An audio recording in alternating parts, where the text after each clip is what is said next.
students. We are back for another day discussing the solar system.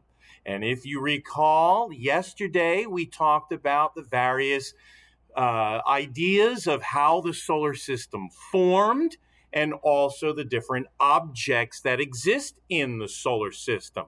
Today we're going to take it a little bit further and we're going to talk more specifically about planetary motion.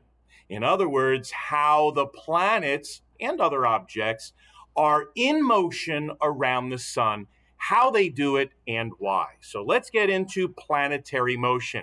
And I want to explain, first of all, this picture here.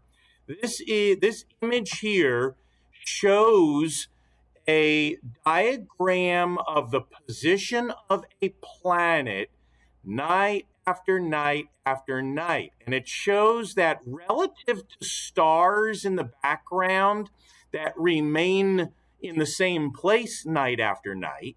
That's why we can see constellations in the sky. We see these white points of light, these patterns in the sky we've talked about before, the constellations. They remain in the same relative positions to one another, but planets don't do that. Planets, if you watch planets night after night, they seem to move through the constellations night after night. In other words, they wander from place to place.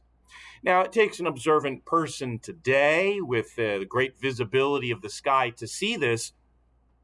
But many years ago, even back to ancient Greek times, people observed this very readily because they didn't have the internet to keep them occupied every evening.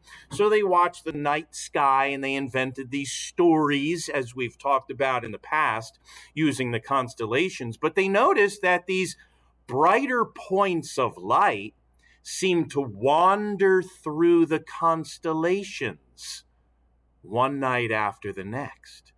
And so they called them wanderers, except they didn't speak English. They spoke Greek. And so they called them planets. A planet is simply the Greek word for wanderer. So they were calling these bright points of light wanderers in the sky. And they could see them either at night or in the morning or throughout the entire nighttime hours. But they noticed these brighter points of light wandering throughout the sky to the relative background of the stars, the patterns of stars we call constellations. So the very word planet comes to us from the Greek language, and it means wanderer. That's why we call the planets the planets. Now, I want to back up a little bit more here regarding the planets and motion and movement and the solar system, because for many, many years, and this makes total sense before you get too judgmental against these individuals, but going back to ancient Greek times, Ptolemy. We've talked about Ptolemy before. I'm sure you've learned about him in social studies as well. But from Ptolemy's time, and nobody questioned Ptolemy because he was a brilliant individual, he believed, as did most others for centuries, that the Earth was the center of not only the solar system, but of the universe. We refer to that today as a geocentric view of space. Geo refers to Earth, as you know, and centric refers to the middle or the center of something. So the term geocentric means an Earth-centered system. Now, it makes perfect sense logically if you think about it. I mean, after all, it doesn't feel like when you're just sitting in your chairs there, it doesn't feel like we're spinning 1,000 miles an hour around the axis of our planet. It doesn't feel like we are spinning around the sun. It doesn't feel like that because our frame of reference is the surface of the Earth. But if you look in the sky, it looks like the sun travels in the sky around us. And if you look at night, it looks like the stars and the wanderers, the planets, are moving around us. It feels and looks like we are, in fact, the center of everything. But we're not. Now, I know some of us might think we are still the center of the universe, but we are not. There are billions of other people on the planet, each with their own unique stories, and we are one of many planets orbiting the sun, and our sun is orbiting around the center of our galaxy, and our galaxy is moving through space. The universe is a much bigger place than just everything going around the Earth.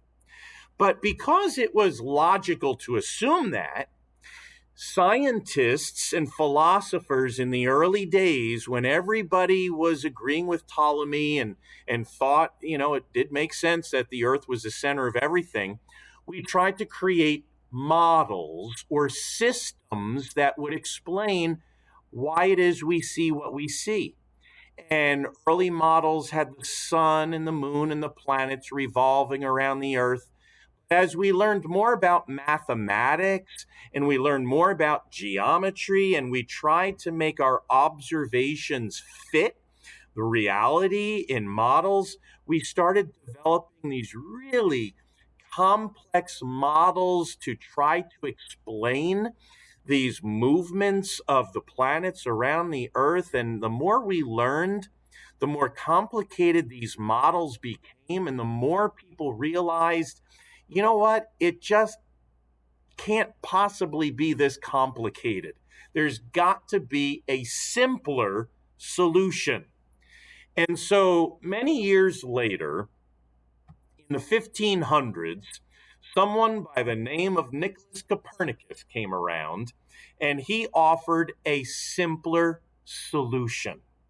Copernicus offered what we refer to as a heliocentric system.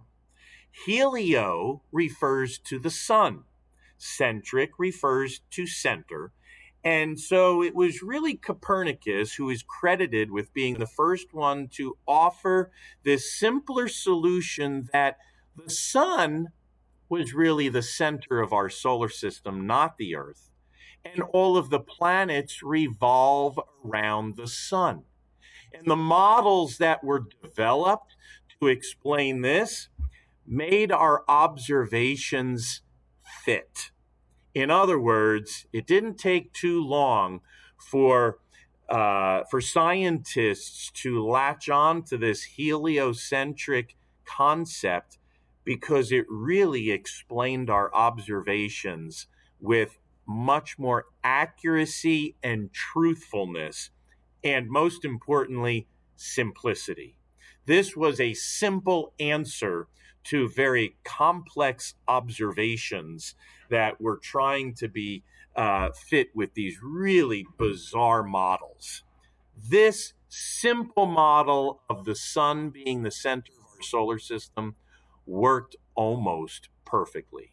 Not exactly perfectly, but a lot better than the geocentric model.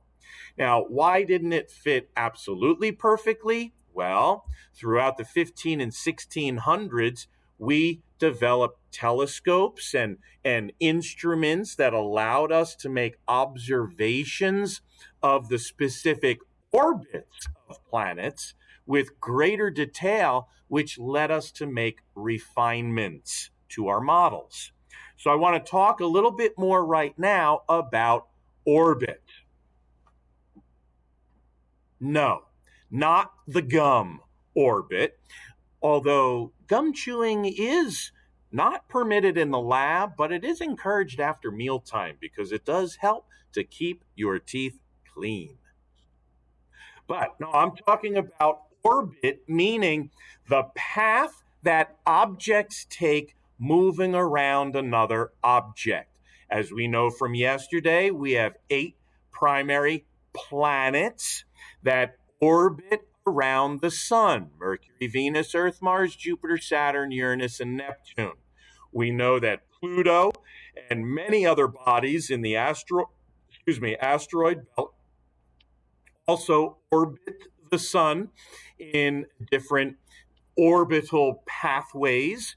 We have comets and meteoroids. All of these things orbit the sun. But what I really want to focus on here today is unpacking the idea of orbits a little bit more to help us explain things. Johannes Kepler, also in the 1500s, he made some discoveries that expanded on Nicholas Copernicus's idea of heliocentricity. You see, Copernicus believed that orbits were simple circles around the sun. But that model of simple circles could not explain some seasonal differences in observations that scientists were making as they observed these wandering planets through the night sky.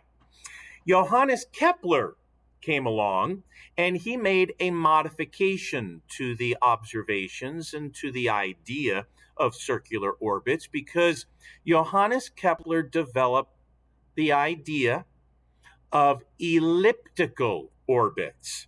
He suggested that orbits are not perfect circles around the sun, but ellipses. Now, what is an ellipse? Well, an ellipse is kind of like a squashed circle. Now, this particular diagram really accentuates the shape of ellipses. Here's the sun, and we can see that the orbit in this model of the planets are really exaggeratedly squished circles. These shapes of these orbits are in fact called ellipses. In reality, the orbits of our planets are not this exaggerated. If this were a scale diagram, it is not this extreme. But this diagram does give you the visualization of what an elliptical orbit is. It's not a perfect circle. So Johannes Kepler further developed this idea, but really wasn't able to explain it until the next century. Another famous scientist came on the scene called Isaac Newton. Isaac Newton is the one credited with explaining the physics and the mechanics behind the reason why planets orbit the sun in elliptical orbits. And he developed the ideas, the concepts, the reality, you might say, of inertia and gravity. So I'd like to explain these two forces here of inertia and gravity. You see, Isaac Newton suggested that it was these two forces that keep a planet in orbit. And as a result of these two forces, the planets are allowed to move in elliptical orbits. So just briefly, looking at these two diagrams here, we've talked before about any object in the universe that has mass exerts a gravitational force on every other object. I have a sphere here that if I drop this sphere, it's going to drop down to the surface of the Earth. Why? Because the Earth is the most massive object near us. If you jump up, you're going to come down. Why? Because the massiveness of the Earth exerts a gravitational force on us, another object with mass, and we fall straight down. So we know from yesterday that the sun is the most massive object in the solar system. It exerts the greatest gravitational force on all objects in the solar system because of its mass. As a result, other objects in the solar system, the planets, comets, asteroids, meteoroids, etc., all orbit around the sun. But that's only one of the two forces. We also have inertia. Inertia is a force that wants to allow objects to keep moving in a particular direction. So if we talk about inertia, think of a ball, And if I were to throw this ball in a particular direction, it will want to keep on moving until another force occurs. Inertia, as you might know, is a force that resists a change. The word inertia actually comes from the Latin root, which means lazy. Inertia could be described as an object's laziness. If I take a bowling ball, which I may do during the course of this video, and roll it across the floor, that bowling ball has inertia or laziness. That laziness of the bowling ball is going to want to allow the bowling ball to keep on rolling. It's only going to stop when it hits the back wall or somebody else stops it. In other words, until it's acted upon by another force. So an object's motion will not change unless acted upon by some other force. So in this diagram, inertia, that initial movement of materials in the earlier solar system we talked about yesterday, remember that. So we've got objects in motion. Those objects want to just keep moving in a straight line direction.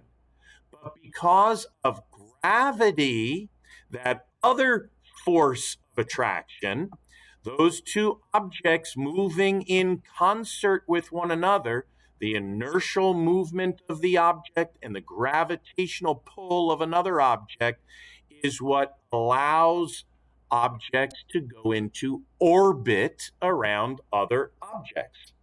So let's focus a little bit on gravity. Gravity is a force of attraction between two objects, and it's dependent upon mass. If we look at this diagram here, we will see that the larger object deforms space more than the smaller objects.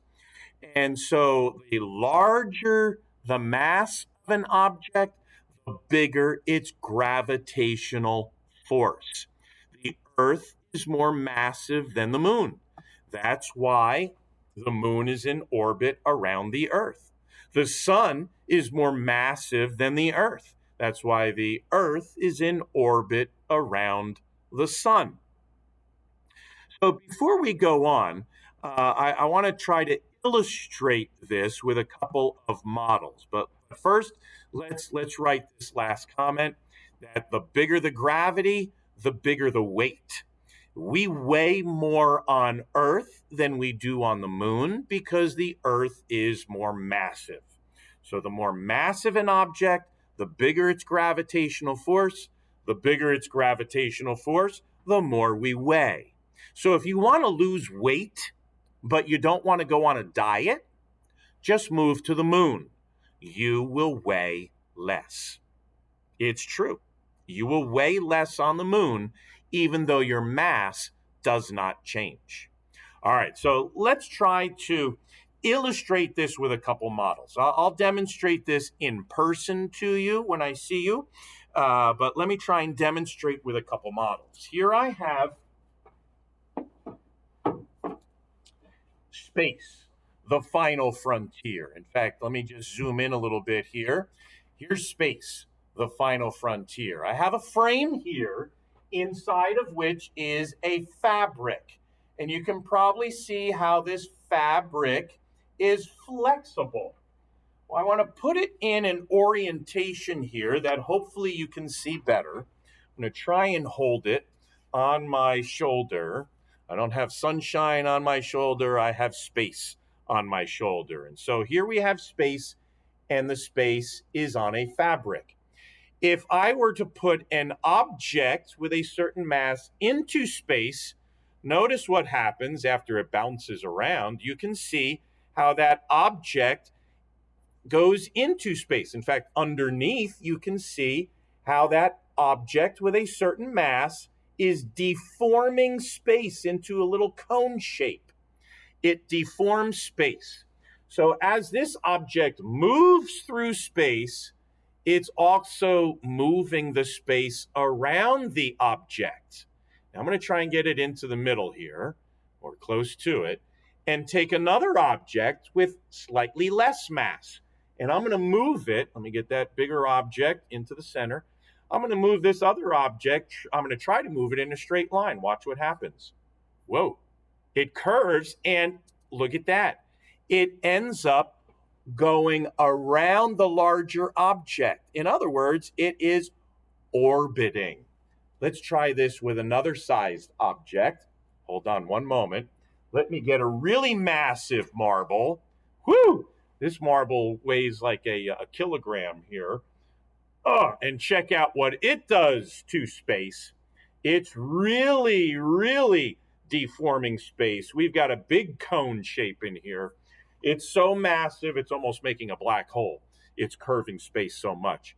But now, let me take this smaller one again, and actually, let me take the really small one, and let's see if we can see what happens as I put it into motion. Look at that. I don't know if you can see that all that well. In real life, you'll see it much better.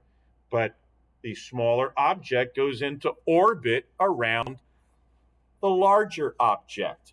This is how planets orbit the sun. The sun is the most massive object, and it deforms space the most.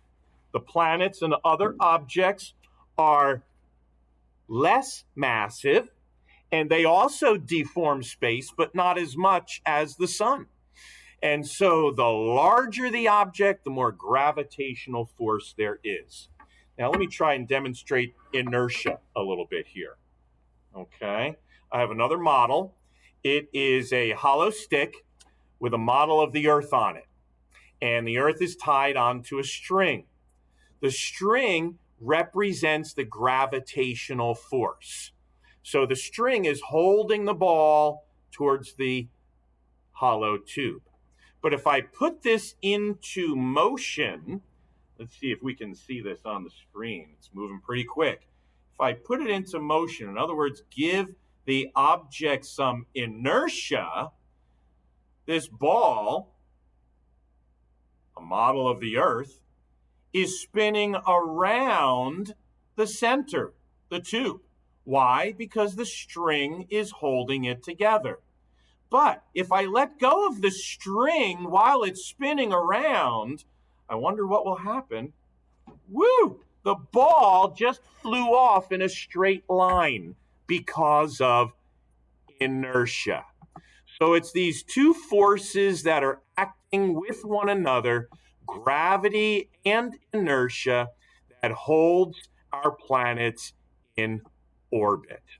Pretty cool stuff, and when I demonstrate in real life, you're going to really get a good picture of what's going on. But there's a couple other things I want to talk about before the end of our lesson today, and we have time to play around. And thinking specifically about the planets right now, and more specifically planet Earth, I want you to think about how we spin on our axis and rotate around the sun, and there are technical terms for these things. The first is called the period of revolution. The period of revolution is the time it takes our planet to revolve once all the way around the sun. Now, does anybody know how long that takes? Hopefully you said 1 year, or in other words, 365 and a quarter days. It takes 1 year for the Earth to revolve all the way around the sun. We call that a year. That's one period of revolution. Now, different planets are in different orbits, and the different orbits have different periods of revolution. For example, the planet closest to the sun, Mercury, it also takes 1 year to orbit around the sun, but the length of a year on Mercury is only about 88 Earth days, because it's spinning around the sun in less time than it takes Earth to spin around the sun. And the most distant planets, Uranus and Neptune, they actually also only take 1 year to orbit around the sun, but their years are measured in terms of a couple of hundred of Earth years. We go around the sun a couple hundred times before one of those outer planets go around the sun once.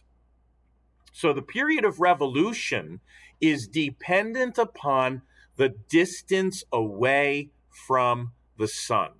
The closer to the sun, the shorter the period of revolution. The farther away from the sun, the longer the period of revolution. And we'll be able to see that with our little model here. As this ball is closer to the center, it spins very quickly. But as it goes further and further away from the sun, it takes a longer period of time, the period of revolution. Oops, we'll play around with that model later so I don't destroy my computer. All right, the next period is, well, again, the period of revolution is 1 year. On Earth, a year's 365 days. But there's another type of period, and it's called the period of rotation. The period of rotation is the time it takes a planet or another object to turn once on its axis. So planet Earth rotates on its axis once every, you know how long it takes to rotate on our axis? It takes 1 day or 24 hours. It takes 24 hours, otherwise known as 1 day, for us to rotate on our axis. Now, other planets also rotate on their axes. And if you were on those planets, it would also take 1 day. However, when you compare it to an Earth day, it's not exactly the same length of time.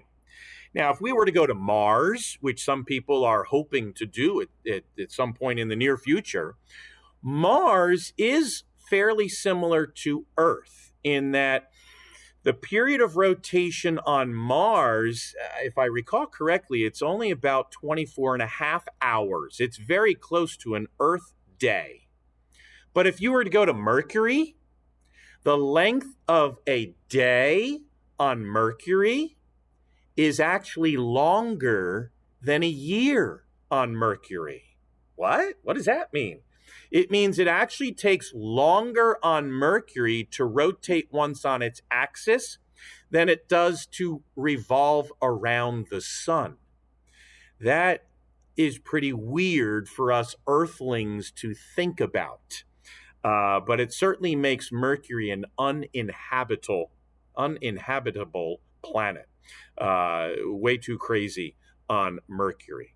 And on Venus, check this out, on Earth, the Earth rotates on its axis so the sun rises in the east and sets in the west. And most planets do that, except for Venus. Venus rotates in the opposite direction. So if you are a Venusian, someone who came from the planet Venus, the sun rises in the west and sets in the east. It is the opposite of that on Earth. So all the planets are unique in certain ways that are in some ways similar, in some ways dissimilar to us living here on Earth. But we like to compare things to Earth because that's our frame of reference. All right, now we are going to be performing a lab activity tomorrow, making some other comparisons between Earth and the other planets. And we'll talk more about the lab activity in a bit.